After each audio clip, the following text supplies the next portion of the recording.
There is a firmament or dome encasing our flat plane. The firmament is described in the Bible's creation narrative.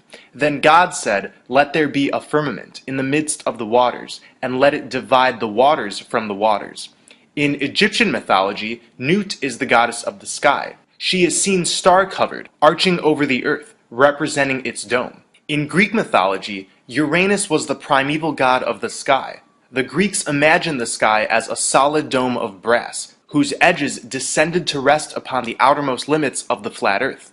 Uranus was the literal sky, and Gaia the earth. In the Roman era, he was often depicted as Aeon, god of eternal time, in the form of a man holding the zodiac wheel, standing above Gaia. The Hebrews believed the sky was a solid dome. They called this solid vault of heaven the Rakia, with the sun, moon, and stars beneath. In Indian mythology, the dome is called Brahmanda. This is the structure of the world according to Finnish mythology, showing a dome with the stars projected onto it. In the Aboriginal conception of the world, the earth was circular and flat, covered by the dome of the sky, which stretched out to the horizon. And there have been many ancient artifacts found which the mainstream has called stone handbags. But as you can see, there's no area to even carry anything. These were not handbags, they're artistic depictions of the dome here on flat Earth. So many ancient peoples knew about this dome and wove it into their worldview. The elite would have us believe that these are just made-up cosmologies, invented by peoples who were too scientifically ignorant to understand reality.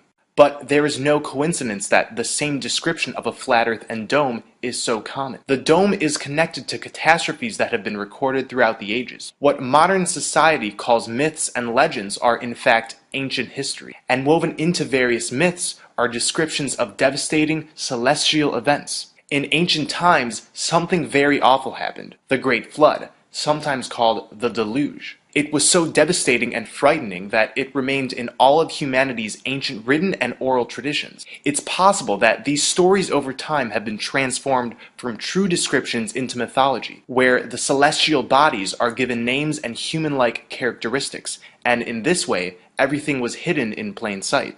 The foreign celestial body that caused destruction has been known as Typhon in the Roman Empire, Frightener in the Celtic nations, Shiva in India, and Angra Mainyu in the Persian Empire. Here we see the Milky Way's Great Rift. The definition of rift is a crack, split, or break in something. The Great Rift we see when we look at the sky is not a series of dust clouds like the liars at NASA would have us believe, but a literal crack in the dome. The Mayans called this the Dark Rift before any scientists had named it the Great Rift. The Bible refers to this crack as the windows of heaven. It was through these windows, through the dark rift, that the waters of the great floods fell. In Norse mythology, we find that at Ragnarok, the sky splits in two. From the split, the sons of Muspel ride forth. In the Babylonian creation epic, the sky is made from the body of Tiamat, the goddess of watery chaos. The god Marduk splits her like a shellfish into two parts, posting guards as to not let her waters escape. The Aboriginal people saw the Dark Rift as the area where a dangerous creature known as Yura lives. Among American Indians, the sky was also conceived of as a solid dome which would break in cycles. As Lucien Levy-Bruhl wrote, in North America, in Indian belief, the earth is a circular disk, usually surrounded on all sides by water, and the sky is a solid concave hemisphere, coming down at the horizon to the level of the earth. In Cherokee and other Indian myths, the sky is continually lifting up and coming down again to the earth, like the upper blade of a pair of scissors. Over the years, much evidence has come forth that a worldwide flood happened 5,000 to 7,000 years ago, the same time period many Christians point to as when the Great Flood occurred. There's also evidence that a worldwide flood occurred as recent as the 1800s. These are photos you rarely see, ancient structures covered in mud and many destroyed, but they have since been dug up and refurbished. Many ancient sites we know and love are not the originals. They were buried and rebuilt in the late 1800s through the early 1900s. We could excuse the destruction of some of these ancient sites if they were one area or continent, but we see the same all throughout the world. Mexico, Egypt, Greece, Russia. The elite rebuilt these structures for us because they don't want us to know about the destruction that took place sometime in the 1800s. A great flood coming from the sky would mean they could not impose a heliocentric worldview on us, since the dome and waters above obviously don't fit into a globe model. And simple weather patterns could never explain a worldwide flood. History is easily hidden when the general populace isn't writing it. Might Earth constantly be in a state of destruction and renewal? Are these floods happening more and more? I'm suggesting that these floods are cyclical. The sun, moon somehow dictate this reset clock mechanism of the flat Earth.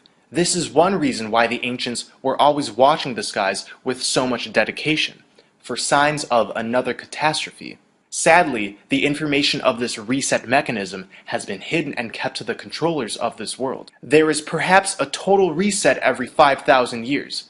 There is some device sitting above this crack, perhaps the celestial destroyer that so many texts talk about. The light we see at the center of the Milky Way is emanating from this device. And this thing, this entity if we are to call it that, enters in the dark rift, sending down floodwaters from above.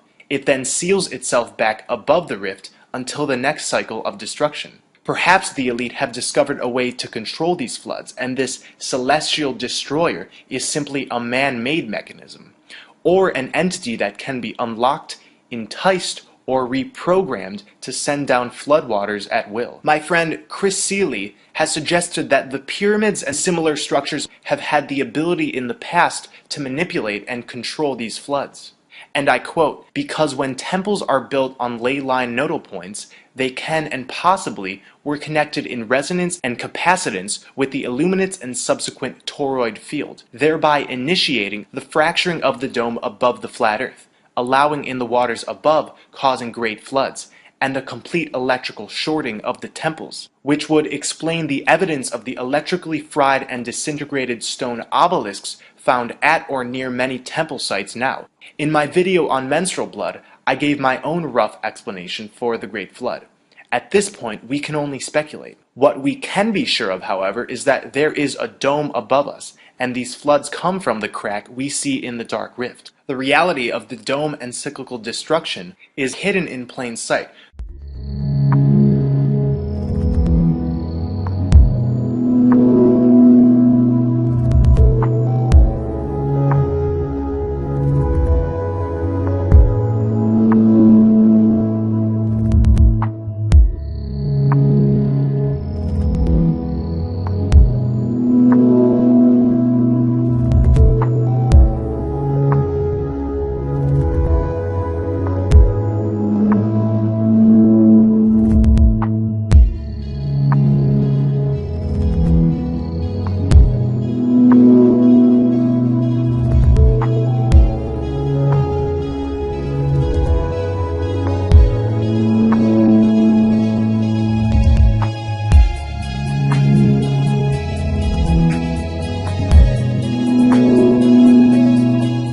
Rainbows prove that we're living under a dome.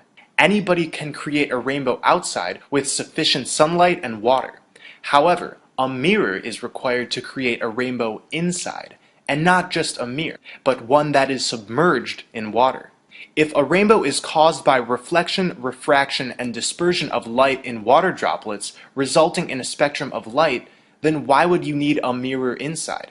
After all, you can easily have dispersion of light in water droplets indoors. It's because rainbows require a mirror, and outside, the dome is acting as this mirror. Like the protocol for making indoor rainbows, our flat Earth has waters above, the waters which come down during the floods, and water on its surface. The dome acts as the mirror in between. Modern science says that in a rainbow, direct sunlight comes into a rain droplet, and then it comes out looking like the visible spectrum. Each water droplet acts as its own lens.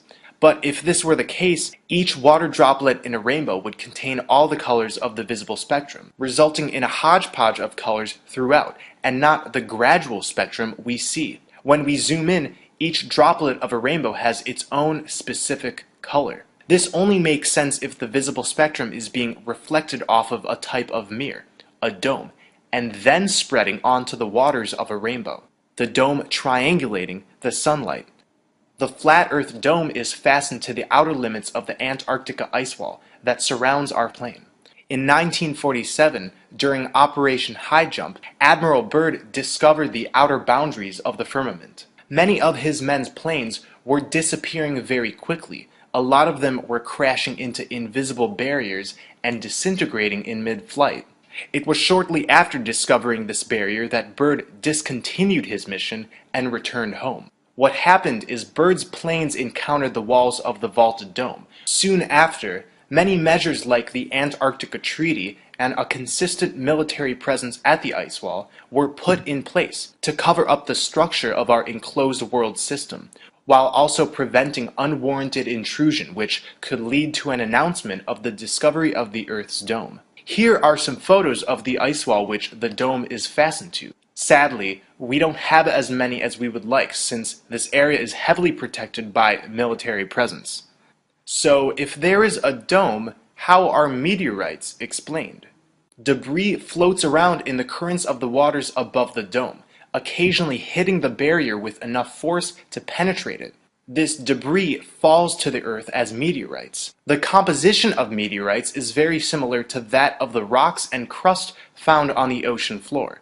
Most of the ocean floor is basalt. Basalt contains primarily pyroxene, plagioclase, and oftentimes olivine. And the most abundant minerals in meteorites are pyroxene, plagioclase, and olivine. I'm therefore proposing that the waters above have a similar basalt that is found on our own ocean floors, and that these chunks from time to time hit our flat plane. It's been suggested that Libyan desert glass, mysterious shards of a glass-like material which, according to the scientists, has an unknown origin, are pieces of the dome that have been shed. Libyan desert glass is unlike any other glass. It is a form of molten glass but has no clear layers of other minerals. It is 98% molten silica. It has an extremely high formation temperature of 3092 degrees Fahrenheit. So it's extremely resilient, like any dome above us would be. Perhaps this is the molten glass described in the Bible's book of Job. Hast thou stretched out the heavens, which are strong, and as a molten glass? Every photo and video given to us by NASA is completely faked and riddled with CGI. Here we see a supposed video feed of Earth. Where are all the satellites? Along with 2,271 satellites orbiting the Earth, there are 500,000 fragments of space junk. And we're supposed to believe that in all of the feeds they give us, we are constantly, conveniently witnessing portions of the Earth without any of these man-made obstructions? This is absolutely bullshit. We now have satellite phones. Now we can have perfect service anywhere because the signals are being beamed from outer space. How convenient, right? Wrong. Satellites do not exist. Most of us notice as soon as we're out of the city and in more remote areas, our satellite cell service starts to decline in intensity. It's almost as if our phones are getting their signals from ground technology that is conglomerated in heavily populated areas. We also see problems with GPS in remote areas, supposedly a technology that also uses satellites. Long-range navigation was developed during World War II. Towers like these were positioned to provide coverage for military navigation. Positioned on islands, they would provide the necessary contact points for propagation at sea. This was the beginning of these land-based technologies that have grown and become more widespread. Cell towers are responsible for much of our GPS. By measuring the signal strength differences between multiple cell towers, your device can estimate your current location. Data is also propagated through undersea cables. Cables connect between the continents. Lighter than air vehicles, high-altitude airships, and high-altitude platforms are often misperceived as satellites by the public. So at nighttime, when you see one of those moving dots in the sky and believe it to be a satellite, it's actually one of these illuminated balloons. The skies are riddled with these communications technologies, but we are made to believe that they exist beyond our atmosphere. If we are to believe NASA's stories, then here's a question. How do satellites survive the 4,000 degree Fahrenheit temperature in space? There are only 7 elements on the periodic table that could withstand this heat, and none of them have been used for satellites. Satellites allegedly reside in the thermosphere, where temperatures can soar 4,000 degrees and more. This is simply not possible. These technologies are in flight underneath our dome. Including the technologies I just named, there are at least 18 platforms that can be used independently, in tandem, or in groups to provide all of the services that satellites supposedly provide. With new eyes, it becomes clear. No actual photos, no actual video footage, just CGI and photoshopped images. This is a NASA photo of an astronaut fixing the supposed space station. I'm completely joking. This is actually from the 2013 movie Gravity. This is a real NASA photo. They're almost indistinguishable. I actually think the Gravity photo looks more believable. The similar Hebrew word nasha means to lead astray, to delude, to morally seduce. It's then no wonder that the NASA logo contains a serpent's tongue, serpents having been a symbol for deception throughout mythology. On the gravestone of Wernher von Braun, one of NASA's early rocket developers, there is a reference to a Bible verse that talks about our dome, our firmament. The heavens declare the glory of God, and the firmament sheath his handiwork. I've discussed in previous videos how the sun is the collective consciousness of the whole, showering down on us in tandem with the astrolight and black sun. Our auras contain the information of our individual energetic vibrations. Our auras are literally made of sunlight, and the sun is literally the sum of our auras. This is revealed within the word aura. AU is the periodic table's abbreviation for gold, and Ra is the Egyptian personification of the sun. The sun is the sum of the colors of our auras mixed together, which appears to our eyes as white. White light refracted in a prism shows all the colors of the visible light spectrum. These 7 colors are also the 7 color variations of our auras. We are the sun. The moon, however, is different. It has been tampered with. In my video on menstrual blood, I describe how the moon was not always in the sky, suggesting it's an implant initially foreign to our flat plane. It sends down rigid square waves at us via the Saturn-Moon matrix and creates an interdimensional light trap which attempts to recycle us back into another incarnation. So we remain energetic food for the parasitic forces of this world that feed off of fear and suffering, the very emotions this false matrix we're living in aims to extract. The sun and moon are each about only 3,000 miles away, sitting well underneath the dome. What about the stars? Stars are clearly not suns. They are not bright and luminous like we have been sold, but twinkling energies of light that continuously change in color, texture, and shape.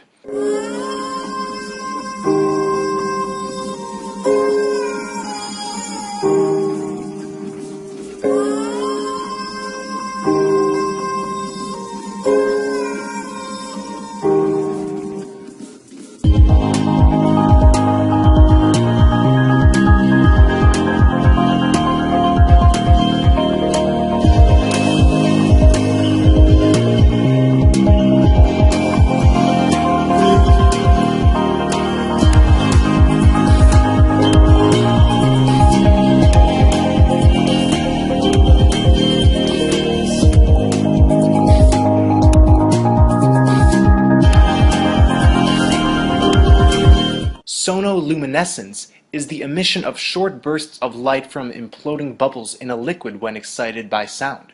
To put in simple terms, the energy of a sound wave in a fluid can create flashes of light. Due to sound frequencies, beautiful patterns occur on the surface of an object closely surrounding the sound vibrating medium. Cymatics is vibrational phenomenon, beautiful patterns that are created within water and sand when sound is applied. The stars are full of similar geometric patterns. These sound frequencies are carried through the astral light, which shoots out of the center of our plane.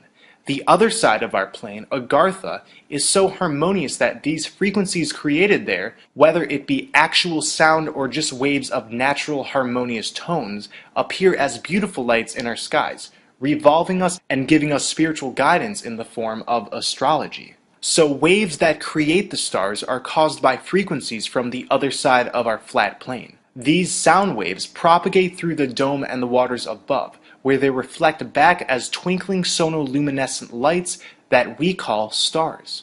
And we can zero in and see, it looks like these lights are indeed reflecting off water, in a similar fashion that they would on the floor of a pool or ocean. With just a telescope in our backyards, we can see that planets are not as defined as NASA would have us believe. In fact, Venus looks more like a star than a planet, and same with Mars. I'm still figuring out what exactly planets are, but for now we can assume they're created similarly by sonoluminescence. Planets do not twinkle like stars, giving me the impression that they are stronger, more consistent monotone frequencies, therefore appearing more solidified than a star, which represents consistent but oscillating frequencies. This may be the reason why planets do not twinkle and stars do. The planets have a strong spiritual influence on this plane as seen in astrology. They are a monumental part of the guiding forces on Earth, and therefore are somehow intact in ways the stars are not. One thing we can observe is that stars and planets look identical in distance in the sky, and this is because they're not various distances away, but expressions of sound carried by the astral light and reflecting onto our dome. We've been taught that Earth is spinning, with its surface at the equator moving at a speed of 1,000 miles per hour. Earth is also zooming around the Sun at around 67,000 miles per hour. In addition, our solar system whirls around the center of our galaxy at some 490,000 miles per hour. You've never felt a thing on this motionless plane, but besides that, we've been seeing the same constellations and stars in the skies for thousands of years. This is because the stars are revolving year after year in the same positions around us. It's amazing how most of humanity is fooled into thinking the opposite, even while our senses tell us otherwise. The transgression of stars also make a dome shape. The North Star remains perfectly fixed in place night after night, year after year. Directly underneath the North Star Polaris sits the vortex hole into the other side of our flat plane, into the land of perpetual twilight. This is where we find Agartha, Hyperborea, the Garden of Eden. Through this opening is paradise, where war and suffering does not happen. Many of the videos on my channel are dedicated to proving this exists, with help from coded stories, allegories, and symbols that have been given to us throughout the ages.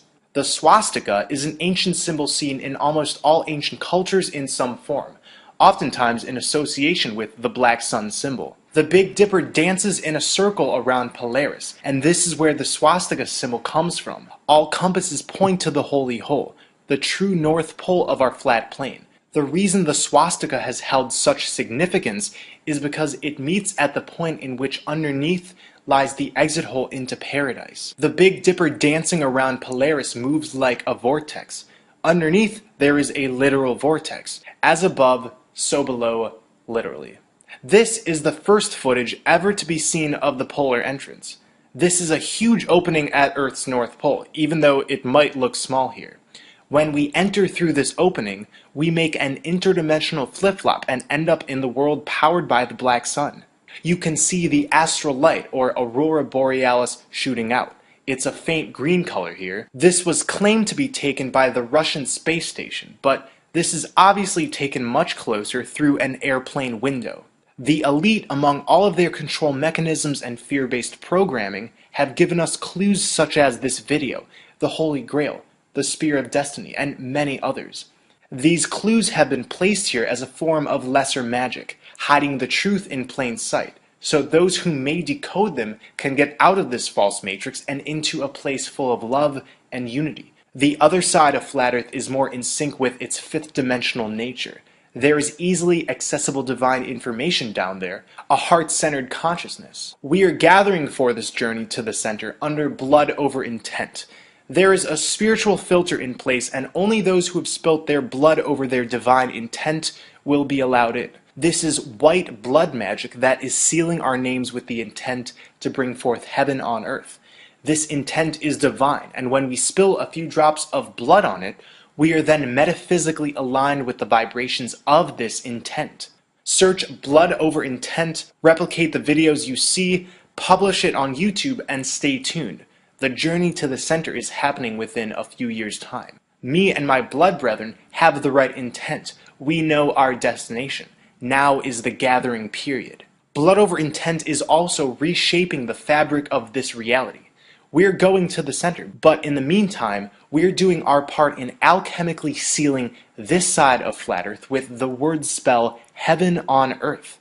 So Mother Earth harnesses a gateway into another realm, what I call the vaginal vortex.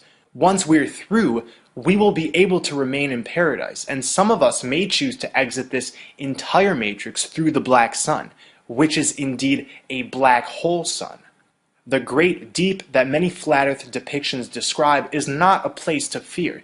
It's simply dark because it's perpetual twilight down there, illuminated by the black sun. I've said over and over again, down below is not a place of horrors and damnation. That idea has been given to us so we may never discover the fountain of youth. The scary stories of hell and the underworld, throw them out of your repertoire. We are in hell right now. At the beginning of this video, I mentioned the ancient Finnish representation of our flat plane.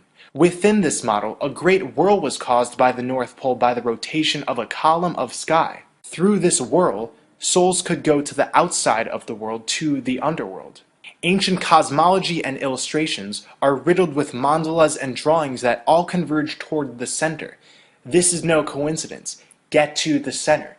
X marks the spot where we find the Holy Grail, underneath Polaris, shining down from the center of the flat Earth dome.